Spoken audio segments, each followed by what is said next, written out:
Good one.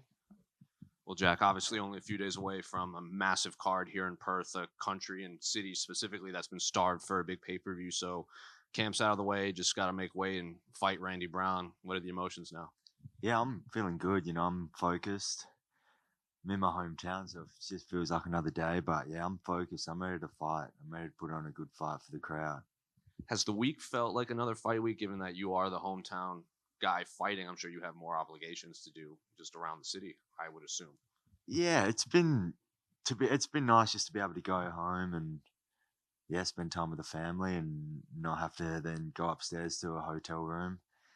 So it feels a little bit different, but yeah, I'm in the zone now, so it feels like a fight. I feel like there's a fight on the horizon. Looking at Randy Brown specifically, what do you make of him as an opponent? I think people don't realize how long he's been in the UFC. He's a tall, rangy guy. So, what do you make of his skill set and what he brings? Yeah, he's a good challenging opponent. He's extremely tall. He's been in the game a lot, fought some of the top guys in the division. So yeah, I'm excited to challenge myself. I think I can beat him, and yeah, that's what I'm coming to do. Who are some of the guys that you brought in to train with specifically, or did you bring anyone? Because Randy's one of the taller welterweights that you could probably fight in this division. Yeah, he's definitely is a tall guy. I really haven't brought anyone different in. I've spent years training my brother, who's a pretty similar frame to Randy. So yeah, it's a style that I'm used to fighting, and I think I've got the tools and the team to make it happen. Well, he has a good mix of knockout submissions and decisions. So, is there a specific avenue that you think he just shines more than the others? Like, is he a better striker or grappler? Or you just mix it all well together in there? I'd probably just say he's pretty well rounded. He's got, yeah, as you said, he's good standing up. He's good on the ground. I think he's got a diverse style and I think his range is one of his probably his most dangerous weapons. And in this division, there was obviously a big influx of these prospects coming up. There was you, there was Hamzat, there was Shavkat, there was Sean Brady, all of these guys. Do you feel like all those guys, or you're being overlooked compared to all of those guys because they're getting these like people are talking about Hamzat fighting for the belts already. They want Shavkat to fight for the belt. Sean Brady was almost a number one contender fight. Do you feel like you're overlooked in this division as a prospect? Not really. I think I've had a few fights. I think, yeah, hopefully after this fight, they'll be right in there with those guys and hopefully competing with one of those guys soon. So Monday morning here in one after the fight, what does the headline say? How does this fight play out? I think I'm going to put on, my plan is put on a masterclass, go in there, not be hit and damage Randy from the get-go. And then final one for me. How do you see the main event going between Alex and Islam? I think I'm back in the Aussie. I think Alex has the tools to make it happen. And I think it's a tough one for him, but I think he can make it happen. Thank you. And Jack, you started your career 0-2, you're now 13-2. Same coach, same city. You're in Perth. UFC's here. You are the talk of the card. Is it sort of like a crowning moment to you, even though you've got a long career ahead of you, but is it a real pinnacle moment for you? Yeah, for sure. I'm always excited for the next fight. This is the next fight. It's something that I always thought would happen, fight here in front of a big crowd in the UFC, and to happen this early is a dream come true. And you're a dad now. How's that affected training camp? It's it's actually bringing balance to my life. Just a lot more rest in between, which is nice. And mate, you got years left in this career, but I just wanted to ask one thing. After it's all said and done, how does Jack Della want to be remembered? I want to be, I don't know, I want to go down as one of probably the smoothest movers in the game. That's it. Good luck. Cheers, mate. I don't know, I just like to put on, every time I fight, I just want to look nice fighting. Well, it's worked so far. I mean, that rookie year in the UFC couldn't get much better. Is there a certain pressure you're putting on yourself to live up to those expectations? You're using words like masterclass and things like that.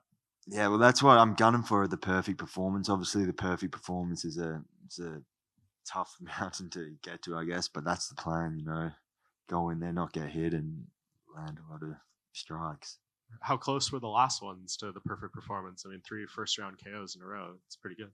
Yeah, I think there's things I can improve on, But yeah, hopefully this one, if it goes 3 rounds, hopefully I can put on a good show. Yeah, and I'm just curious. Tomorrow you'll be at the press conference with the 4 title fight competitors, and that's obviously a big stage, a big opportunity. Do you like think about how you want to represent yourself up there, the kind of impression you want to give on a stage like that, where there's going to be a lot of people, or do you just go up there not really thinking about it, be yourself? Yeah, just think I'm focused on the fight. I put all my focus on the fight, and this stuff is just bonus. But yeah, the fight is what I'm after, and I want to put on a good show. Yeah, I just wanted to get like a prediction on Usman versus Leon Edwards for the title. I think Leon can do it again. I think I think for rematches, when the younger guy wins the first time, I think he's probably gonna win the second time, and I think he's got the skill set to do it. And I think it's Usman's time has been, and yeah, I think Leon will get the win. Hey Jack, how you going? Good, thank you. Coming in after 3 first round knockouts, does a kind of sense of complacency kind of build where you have a fight coming up and you're like, yeah, no, I'll get this done? Or do you, in the prep, are you always like, no, this could go 3 rounds, I've got to be prepared? And you have like a team that kind of pull you in, or do you not kind of have that problem? No, I'm focused. I'm ready to go 3 rounds. That's obviously what I've signed up to do. So yeah, I'm ready to go 3 rounds. If I can get it out of there early, then that's just a bonus. And you mentioned how you're just focused on the fight, but you are fighting about as close to home as you can fight. Yeah. And this is all your family and friends supporting you. Do you feel any kind of pressure going into that, or is it kind of a fire that lights up underneath you? Yeah, I think it's pressure. I think it is an important thing, and it would just make the win feel that much better. So yeah, I'm going to embrace the pressure, and this isn't something you get to do every day, so I'm going to enjoy every second of it. And it might potentially be the only time this happens, but how are you feeling about having a fight and then going home to sleep in your own bed? Yeah, it's incredible. That is a big bonus. Go home straight after the fight, eat these food that I'm used to eating, and continue on my life the next day. Cool. Cheers, mate. Darren Till mentioned that like he trains almost exclusively in Liverpool, and then he went over to Thailand and he picked up like a lot of extra skills and what have you. Does that interest you in the future, maybe, of going outside of Perth? And if so, where would you ideally want to go? Yeah, no, I think this year I plan on going to Thailand at some point, take the family, have a little holiday, and it's a good excuse to holiday and get some good training with different people. But yeah, my team at the moment is getting the work that I need to be done, and that's what it's about. Sweet.